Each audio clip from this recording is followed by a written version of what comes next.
हरे कृष्णा। सो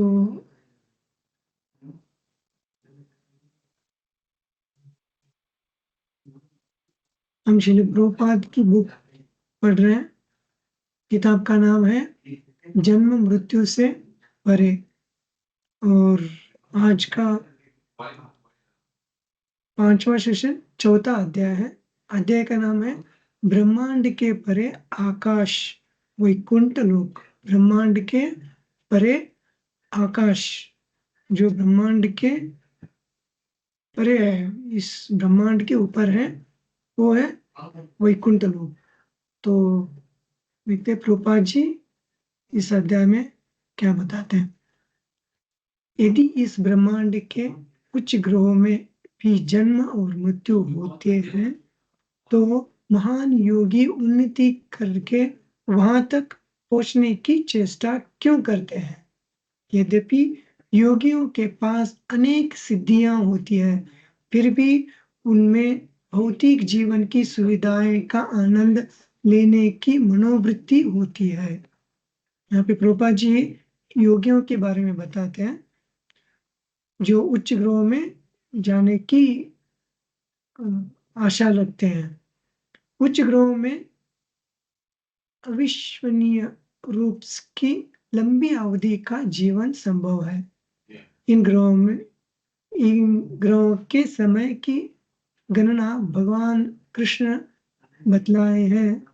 भगवद गीता में भगवान श्री कृष्ण उच्च ग्रहों के बारे में बताते हैं कि मानवीय गणना के अनुसार 1000 युग मिलकर ब्रह्मा का एक दिन बनता है, और इतनी ही बड़ी ब्रह्मा की रात्रि भी होती है। उच्च ग्रहों में अवधि का यहाँ पे वर्णन दिया गया है। उच्च ग्रहों में एक दिन का 12 घंटे उच्च ग्रहों में, जैसे कि ब्रह्मलोक में 12 घंटे का मतलब यहाँ पे ये भूमि पे हजारों युग मिलकर ब्रह्मा का एक दिन बनता है। तो ऐसे ही हजारों युग मिलके ब्रह्मा का रात्रि भी होता है, और रात्र दिन ऐसे होके 24 घंटा होता है। ऐसे 24 घंटे से 30 दिन होते हैं। 30 दिन 12 महीने, और ऐसे ब्रह्मा जी 100 साल जीते हैं। तो एक युग 43 लाख वर्ष का होता है। इस संख्या को 1000 से गुना करके ब्रह्मलोक में ब्रह्मा की 12 घंटे होती है। जस्ट ब्रह्मा की 12 घंटे का वर्णन दिया गया है। क्या वर्णन दिया गया है? 43 लाख वर्ष, इस जमीन के 43 लाख वर्ष उसको 1000 से गुनना चाहिए। तो वो जितना समय, जितने वर्ष होते हैं, वो तो सिर्फ ब्रह्मा की 12 घंटे होते हैं। इसी प्रकार अगले 12 घंटे की अवधि ब्रह्मा की रात्रि भी होती है। ऐसे 30 दिनों का एक महीना होता है, और 12 महीनों का एक वर्ष होता है, और ब्रह्मा ऐसे 100 वर्ष तक जीवित रहते हैं। वास्तव में ऐसे ग्रहों में जीवन बहुत लंबा होता है, परंतु अरबों वर्ष के उपरांत भी ब्रह्मलोक के जीवन को मृत्यु का सामना करना ही पड़ता है। जब तक हम आध्यात्मिक लोकों में नहीं चले जाते हैं, तब तक मृत्यु से कोई बचाव नहीं है। देखिए प्रभुपाद जी कितनी सरलता से यहाँ पे बता रहे हैं कि मृत्यु से कैसे बचा जाता है। कोई भी एक व्यक्ति या योगी ब्रह्मलोक तक जाना चाहता है, ब्रह्मलोक में जाने की आशा करता है, और ब्रह्मलोक में इतनी लंबी उम्र है, इतनी अरबों वर्षों तक वो जीवन जी सकता है, परंतु अरबों वर्ष होने के बाद भी उसकी मृत्यु वहाँ पे गारंटी है, मृत्यु से वो नहीं बच सकता है। सो जिसको मृत्यु से बचना है, उसे कहाँ पे जाना है? प्रभुपाद जी बता रहे हैं, आध्यात्मिक लोक में जाना है, क्योंकि सिर्फ आध्यात्मिक लोक में आपको न जन्म, मृत्यु, जरा, व्याधि इनसे ऊपर है। उसको वैकुंठ लोक बोलते हैं, वैकुंठ लोक कहलाया जाता है। ब्रह्मा के दिन के शुभारंभ में सारे जीव अव्यक्त अवस्था से व्यक्त होते हैं, और फिर जब रात्रि आती है तो वे पुनः अव्यक्त में विलीन हो जाते हैं। जब ब्रह्मा का दिन शुभ होता है, जैसे कि एक उदाहरण में देखिए, अभी रात चल रहा है तो सुबह हो जाएगी। जैसे ही सुबह हो जाते हैं तो सब जीव, ये धरती के सब जीव अव्यक्त, जो एक अव्यक्त स्थिति में आ जाते हैं। और जैसे कि पक्षी मानिए, प्राणी, पक्षी, जीव जंतु सब रात के समय सोते रहते हैं, वो निद्रावस्था में रहते हैं। और जब भी थोड़ी सी सूर्य की किरण आ जाती है, सुबह हो जाती है, शुभारंभ हो जाते हैं, सारे प्राणी, पक्षी ना जाग जाते हैं। ऐसे ही ब्रह्मा के दिन के शुभारंभ में सारे जीव जाग जाते हैं, और ब्रह्मा के रात में सब विलीन हो जाते हैं। तो ब्रह्मा के दिन के अंत में सभी निम्न लोक पानी में डूब जाते हैं, और उन पर रहने वाले सभी जीवों का विनाश हो जाता है। इस प्रलय के बाद ब्रह्मा की रात्रि समाप्त होने पर प्रातः काल जब ब्रह्मा जागते हैं, तब फिर से सृष्टि होती है, और यही सृष्टि जीव का प्रकट हो जाते हैं। इस प्रकार सृष्टि और प्रलय के अधीन होना इस भौतिक संस्कार का सहज वृत्ति है। ये भौतिक संस्कार का एक सहज वृत्ति है कि यहाँ पे सृष्टि हो जाती है जब ब्रह्मा का दिन की शुरुआत हो जाती है, और प्रलय हो जाती है जब ब्रह्मा की रात, ब्रह्मा की रात्रि चालू हो जाती है। ये भगवत गीता में भगवान श्री कृष्ण अर्जुन को बता रहे हैं, हे पार्थ, जब जब ब्रह्मा का दिन आता है तो सारे जीव प्रकट होते हैं, और ब्रह्मा की रात्रि होती है, वे असावत विलीन हो जाते हैं। यद्यपि जीव सर्वनाश नहीं चाहते हैं, यद्यपि जीव सर्वनाश नहीं चाहते हैं, फिर भी प्रलय आएगा और सभी लोगों को जलाकृत कर लेना, और उन लोगों की सभी जीव ब्रह्मा की रात्रि पर पानी में डूबे रहते हैं। परंतु जैसे ही दिन आता है, पानी धीरे धीरे अदृश्य हो जाते हैं। जैसे ही दिन आता है, जो पानी में सब जीव डूबे रहते हैं, वो पानी धीरे धीरे अदृश्य हो जाता है। यही ब्रह्मा की सृष्टि है। इसके अतिरिक्त एक अन्य अव्यक्त प्रकृति है जो शाश्वत है, और इस व्यक्त तथा अव्यक्त पदार्थ से परे है। जो ये व्यक्त और अव्यक्त पदार्थ है, ये यहाँ पे भौतिक जगत में है, और ये अव्यक्त और व्यक्त के परे जो जगत है, वो वैकुंठ लोक है। यहाँ पर श्रेष्ठ और कभी नाश ना होने वाली है। जब ये संसार का सब कुछ लय हो जाता है, तभी उसका नाश नहीं होता। इस भौतिक ब्रह्मांड की सीमाओं की हम गणन नहीं कर सकते हैं। इस भौतिक ब्रह्मांड की गणन हम नहीं कर सकते, परंतु हमारे पास वैदिक ज्ञान है, जिससे मालूम होता है कि संपूर्ण सृष्टि में करोड़ों ब्रह्मांड है, और इन भौतिक ब्रह्मांडों के परे एक दूसरे आकाश है जो आध्यात्मिक है। वहां से सभी ग्रह सनातन है, और पर सभी जीवों का जीवन सनातन है। इस श्लोक में है भाव शब्द का अर्थ प्रकृति है, और यहाँ एक दूसरी प्रकृति की ओर संकेत किया गया है। इस संसार में भी हमें दो प्रकृतियों का अनुभव होता है, जीवात्मा है और जब तक वह आत्मा इस भौतिक पदार्थ के अंदर है, पदार्थ गतिशील रहता है और जैसे ही यह जीव अर्थात आध्यात्मिक चिंगारी शरीर छोड़ देती है, शरीर गतिहीन निर्जीव हो जाता है। आध्यात्मिक प्रकृति को कृष्ण की अंतरंग प्रकृति कहते हैं। यहाँ पे दो प्रकृति का विवरण दिया गया है। भगवान श्री कृष्ण की दो प्रकृति, एक प्रकृति है अंतरंग है और एक प्रकृति है बहिरंग है। शरीर गतिहीन निर्जीव हो जाता है। आध्यात्मिक प्रकृति को श्री कृष्ण की अंतरंग प्रकृति कहते हैं और भौतिक प्रकृति को बहिरंग प्रकृति कहते हैं।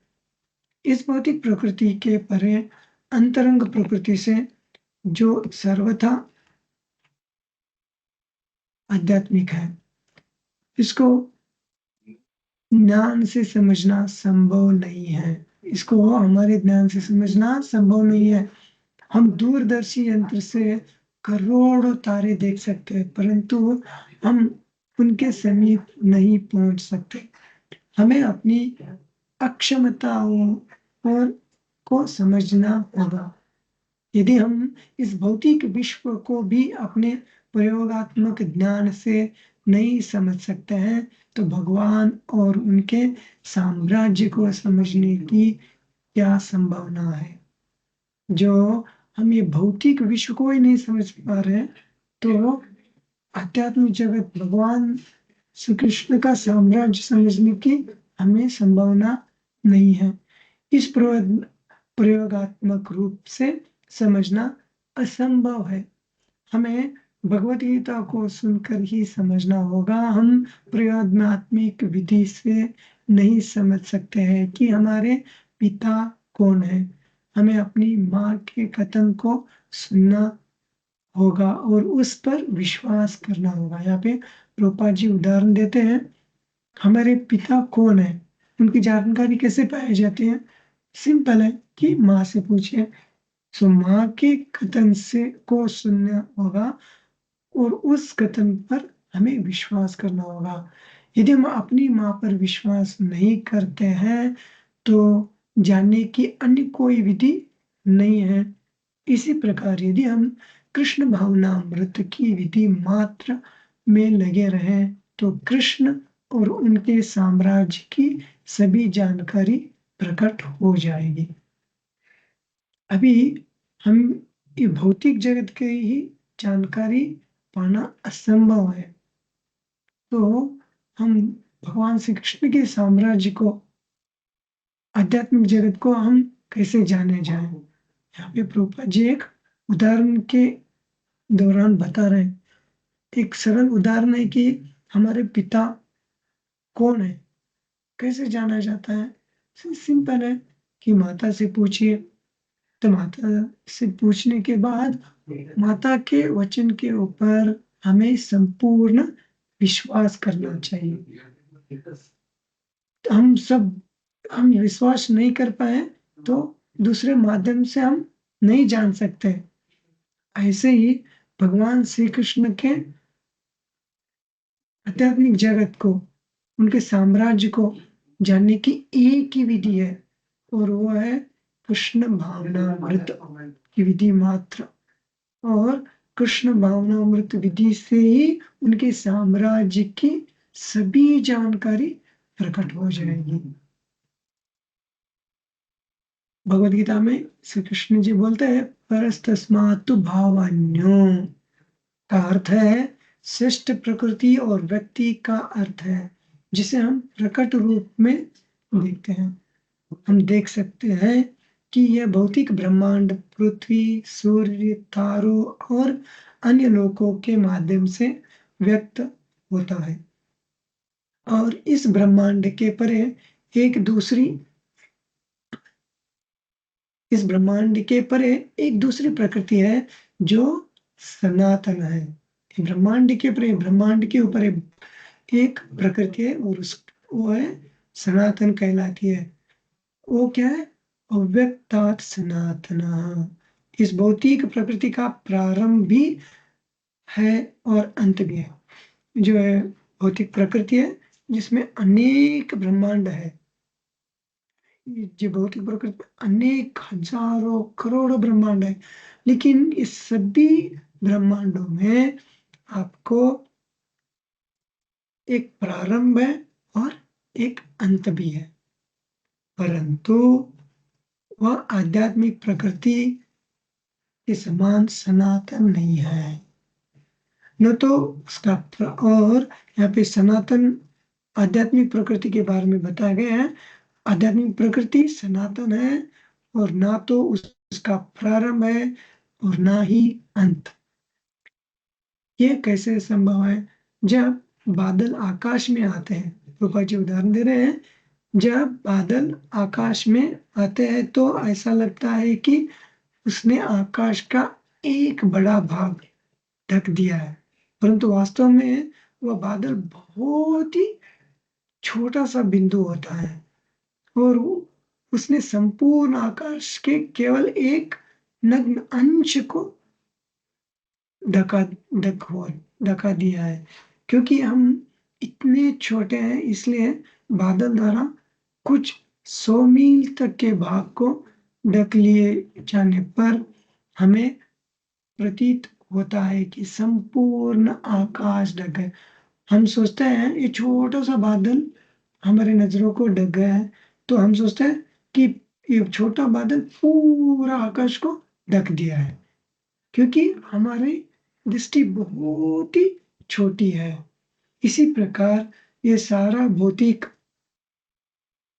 ब्रह्मांड अनंत आध्यात्मिक आकाश में एक छोटे से महत्वहीन बादल के टुकड़े जैसा है। तो प्रभुपाद जी उदाहरण के द्वारा बता रहे हैं कि भौतिक जगत में एक ब्रह्मांड है, ये एक छोटे से आकाश के आकाश एक बड़े से आकाश में एक छोटे से बादल के टुकड़े के जैसे है। ये भौतिक विश्व महत्वत्व पदार्थ के अंतर बाधा है। जैसे बादलों का प्रारंभ और अंत होता है, जैसे ही बादलों का एक प्रारंभ भी है और अंत है, उसी प्रकार इस भौतिक प्रकृति का भी प्रारंभ और अंत होता है। जब बादल छट जाते हैं और आकाश साफ हो जाता है, तब हम हर चीज को साफ साफ देख सकते हैं। जैसे कि आकाश में बहुत सारे तारे रहते हैं, चंद्रमा रहते हैं, तो जब वो हमारे नजरों को एक छोटा सा बादल आके वो ढक जाता है, हम सोचते हैं पूरे तारे और चंद्रमा ढक गए, लेकिन जब जैसे ही वो बादल हट जाते हैं तो पूरा आकाश साफ हो जाता है और हमें सब कुछ साफ साफ हम सब कुछ साफ साफ देख सकते हैं। इसी प्रकार शरीर आत्मा पर से गुजरते हुए बादलों की तरह है। ये शरीर आत्मा पर से गुजरते हुए बादलों की तरह है। वह कुछ समय तक वहां ठहरता है, कुछ गुण उत्पादन करता है, घटता है और अंत में लुप्त हो जाता है। किसी भी भौतिक क्रिया जिसे हम देखते हैं, उसमें भौतिक प्रकृति के ये 6 परिवर्तन होते हैं। वह उत्पन्न होते हैं, यहाँ पे है हर एक शरीर में, हर एक जीव में 6 परिवर्तन होते हैं। वो कैसे होता है? एक है वो उत्पन्न होती है, तो उत्पन्न होने के बाद थोड़ी बढ़ती है, बढ़ने के बाद कुछ समय तक वहां पे रहती है और कुछ गौण चीजें उत्पन्न करती है, उसी शरीर से कुछ गौण चीज को उत्पन्न करती है और एक दिन क्षीण हो जाती है और लुप्त हो जाती है। ये 6 परिवर्तन हर एक जीव में, ये भौतिक जगत में होती है। भगवान श्री कृष्ण बतलाते हैं कि बादल जैसे परिवर्तनशील इस प्रकृति के ऊपर एक आध्यात्मिक प्रकृति है जो सनातन है। इसके अतिरिक्त जब वह भौतिक प्रकृति लुप्त हो जाएगी, तभी वह अव्यक्तात् सनातन विद्यमान रहेगी। वैदिक साहित्य में इस भौतिक आकाश और आध्यात्मिक आकाश के विषय की बहुत सारी जानकारी है। श्रीमद् भागवतम के दूसरे स्कंद में आध्यात्मिक आकाश और उसके निवासियों का वर्णन है। इसमें जो यह जानकारी भी दी गई है कि आध्यात्मिक व्योम में दिव्य विमान होते हैं और मृत जीव इन दिव्य विमानों में बिजली की तरह यात्रा करते हैं। जो भी चीज हम यहाँ देखते हैं वो वास्तविक रूप में वहां भी पाई जा सकती है। जो भी चीज हम ये भौतिक जगत में देख पा रहे हैं, वो सभी चीज वास्तविक रूप में हमें आध्यात्मिक जगत में पाई जा सकती है। इस भौतिक आकाश में हर चीज आध्यात्मिक व्योम में दिव्य विमान होते हैं और मृत जीव इन दिव्य विमानों में बिजली की तरह यात्रा करते हैं। जो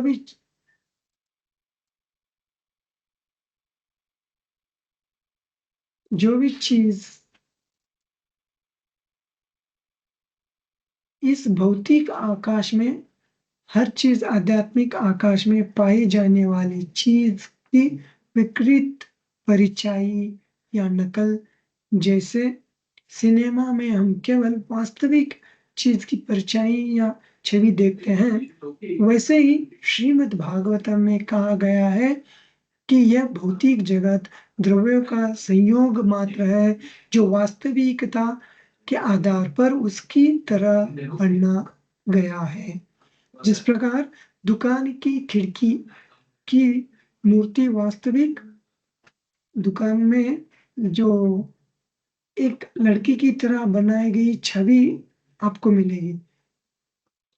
जब भी एक कपड़े के दुकान में आप जाएंगे तो बाहर ही एक मनुष्य और या एक लड़की की और एक मनुष्य की एक छवि रखी गई होगी, तो वो एग्जैक्टली मनुष्य की जैसी बनाई गई होगी। लेकिन हर समझदार व्यक्ति जानता है कि ये मूर्ति एक नकल मात्र है। ये एक मूर्ति है, ये जीव नहीं है, ये एक मूर्ति नकल मात्र है। तो श्रीधर स्वामी कहते हैं कि आध्यात्मिक जगत सत्य है, इसलिए ये भौतिक संसार जो उसकी नकल है वास्तविक लगता है। हमें वास्तविकता का अर्थ जानना होगा। वास्तविकता का अर्थ है वह अस्तित्व जिसे नष्ट नहीं किया जा सकता है। वास्तविक का अर्थ है शाश्वतता। तत्वदर्शियों ने यह निष्कर्ष निकाला है कि असत भौतिक शरीर का तो कोई चिर स्थायित्व नहीं है, किंतु सत आत्मा अपरिवर्तन रहता है। उन्होंने इस दिनों की प्रकृति के अध्ययन द्वारा ये निष्कर्ष निकाला है। वास्तविक आनंद भगवान कृष्ण और ये भौतिक आनंद जो अस्थायी है, वास्तविकता नहीं है। जो व्यक्ति चीजों को यथारूप देख सकते हैं, वो परछाई के आनंद के भाग नहीं लेंगे।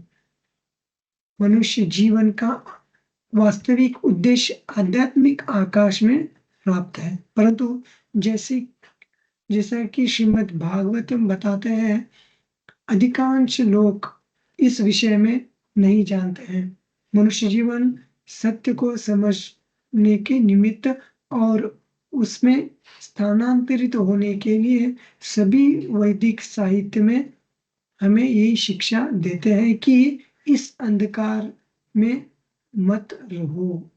श्रीमद् भागवतम बताता है कि इस अंधकार में मत रहो। इस भौतिक संसार का स्वभाव अंधकार में है। ये जो भौतिक संसार का एक स्वभाव है वो अंधकार में है, परंतु आध्यात्मिक लोक सदैव प्रकाशमान है। यद्यपि वह बिजली या अग्नि से प्रकाशित नहीं है। जो भौतिक जगत है, भौतिक जगत में पूरा अंधकार ही अंधकार है, तो इसलिए हमें बिजली चाहिए या अग्नि से या बिजली से हम प्रकाश पाते हैं। लेकिन श्री कृष्ण का जो आध्यात्मिक धाम है, वो धाम पे ये बिजली या अग्नि ये इससे प्रकाशित नहीं है। भगवत गीता के 15वें अध्याय में भगवान श्री कृष्ण जी इसका संकेत देते हैं। वह मेरा परम धाम, वह मेरा मतलब श्री कृष्ण जी बता रहे हैं, वह परम धाम श्री कृष्ण जी का परम धाम न तो सूर्य या चंद्र के द्वारा प्रकाशित होता है और न अग्नि या बिजली से। जो भगवान कृष्ण का धाम है वो परम धाम है। परम धाम ना चंद्रमा, ना सूर्य, ना बिजली, ना अग्नि ये इससे प्रकाशित नहीं होता है। जो लोग वहां पहुंच जाते हैं वे इस भौतिक जगत में फिर लौटकर नहीं आते। जो भी लोग वो आध्यात्मिक जगत ये भौतिक जगत से आध्यात्मिक जगत लौट जाते हैं, वो इस भौतिक जगत में वापस नहीं आते। आध्यात्मिक लोग को अव्यक्त कहा जाता है क्योंकि भौतिक इंद्रियों से इसी प्रतीति नहीं की जा सकती है। आध्यात्मिक लोग और ये भौतिक लोग हम अपने भौतिक इंद्रियों से हम उसको प्रतीक नहीं कर सकते हैं, तुलना नहीं कर सकते हैं। जिसे वेदांती अप्रकट तथा अविनाशी बताते हैं। किसको अविनाशी बताते हैं? भगवान श्री कृष्ण का आध्यात्मिक लोक परम धाम, जो परम गंतव्य है, जिसे प्राप्त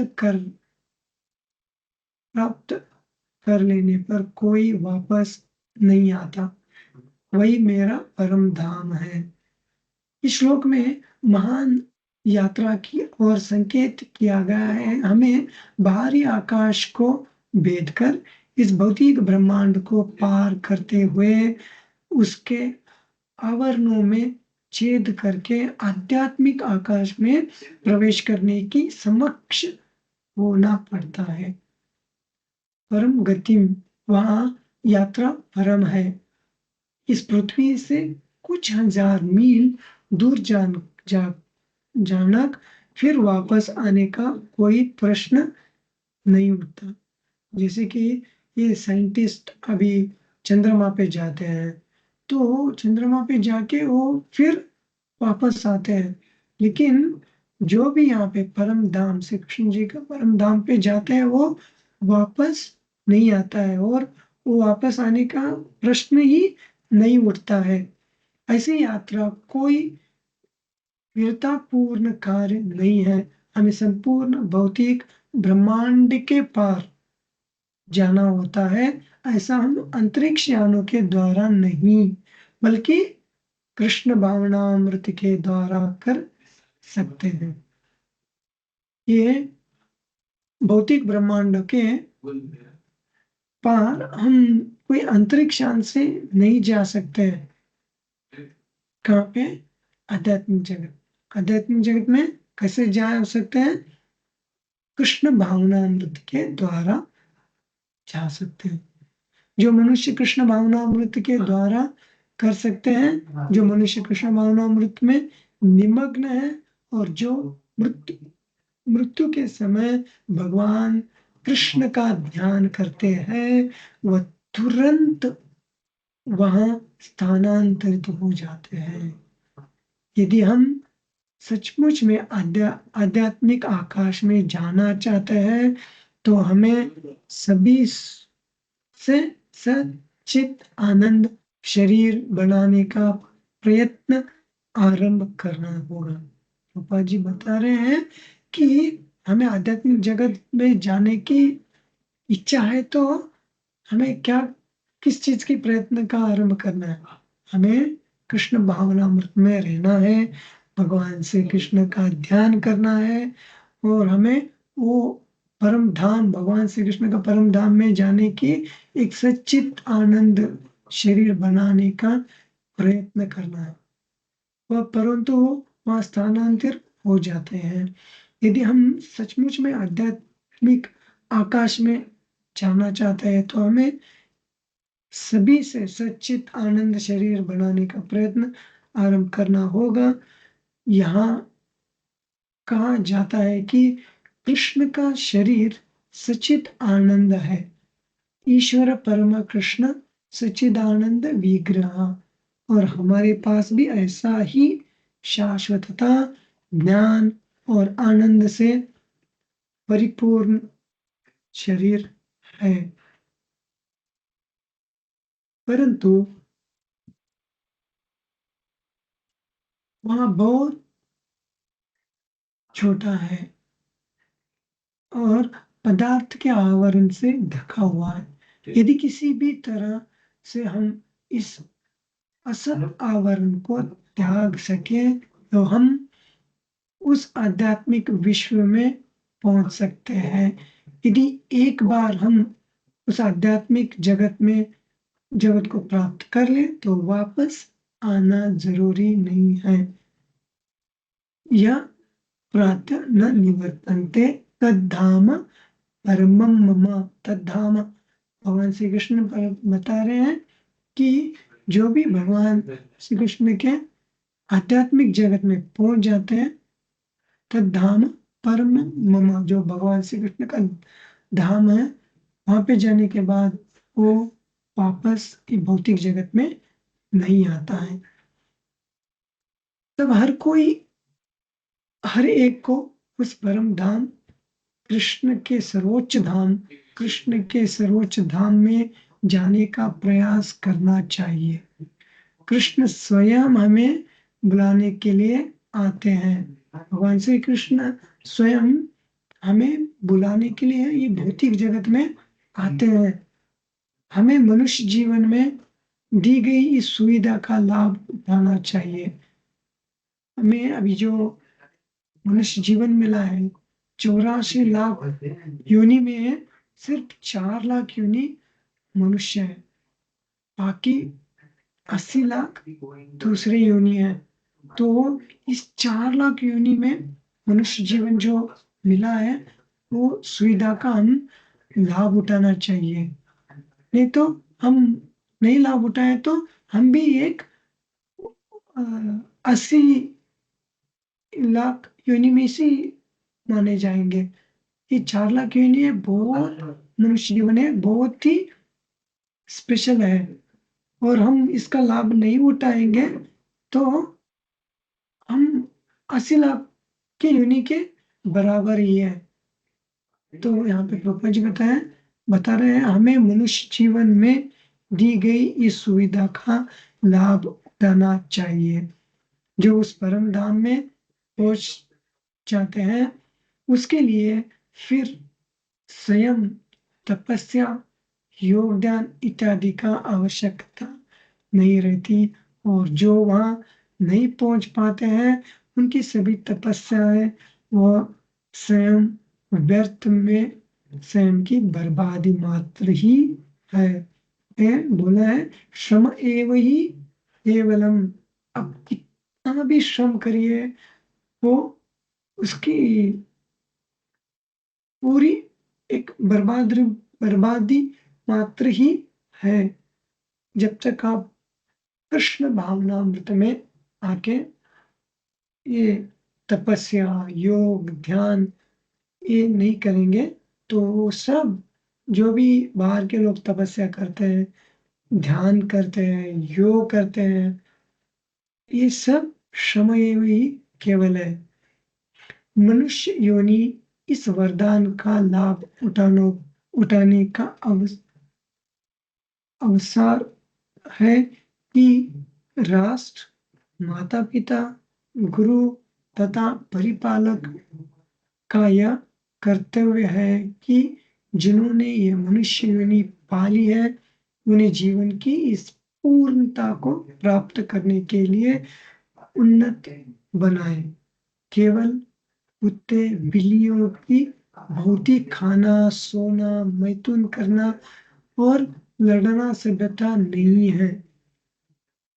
जो मनुष्य जीवन पाया गया है, ये 84 लाख योनि में 4 लोग योनि है मनुष्य जीवन किया है।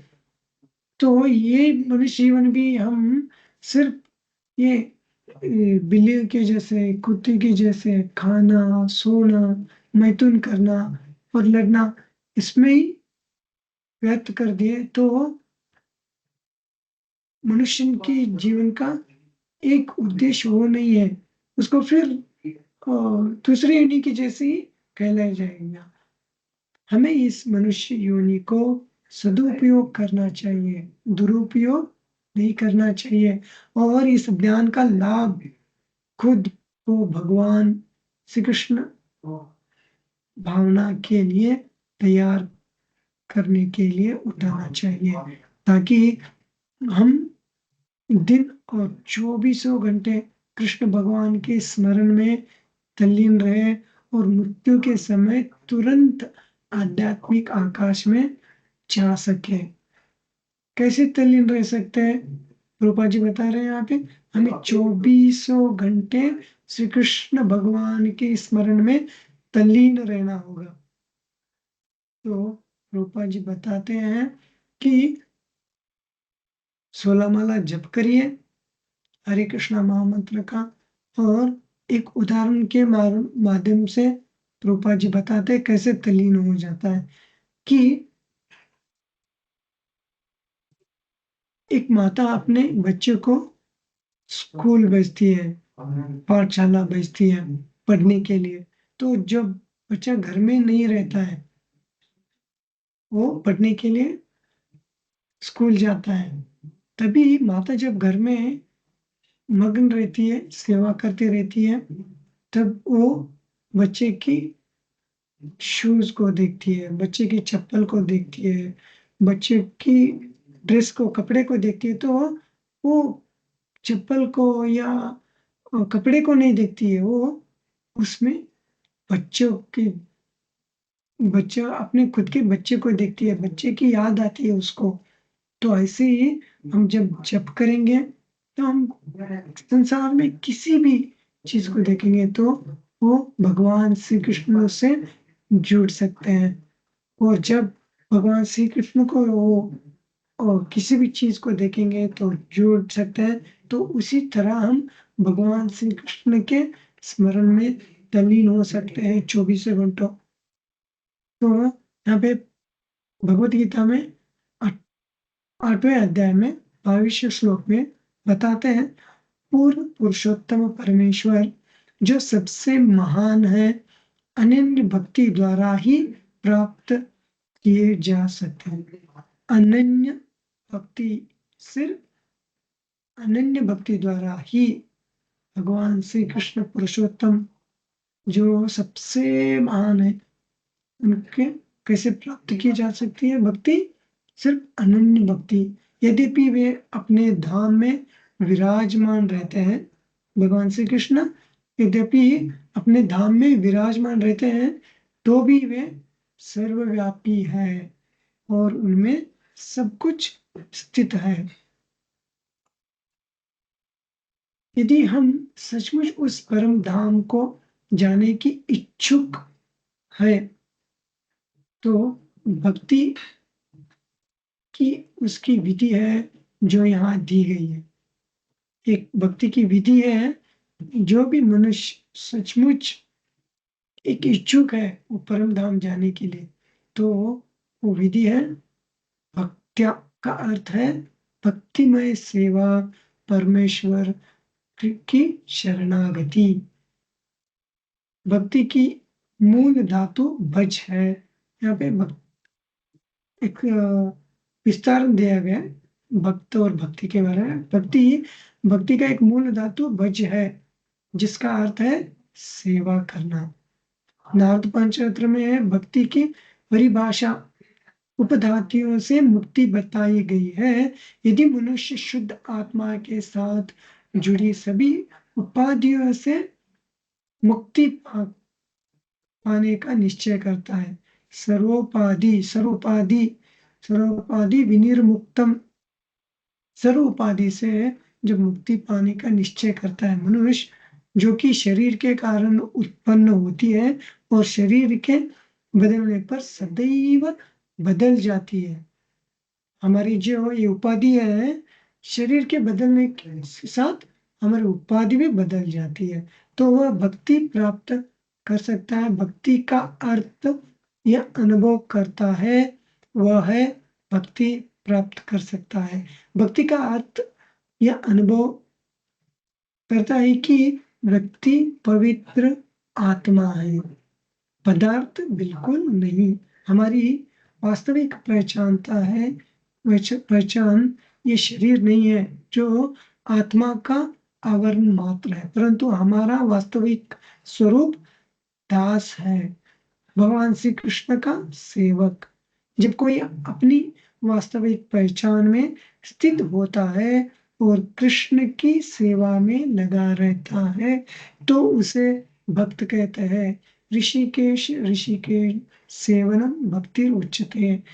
जब हमारी इंद्रियां सांसारिक उपाधियों से मुक्त है, तब हम उनका उपयोग इंद्रियों के स्वामी ऋषिकेश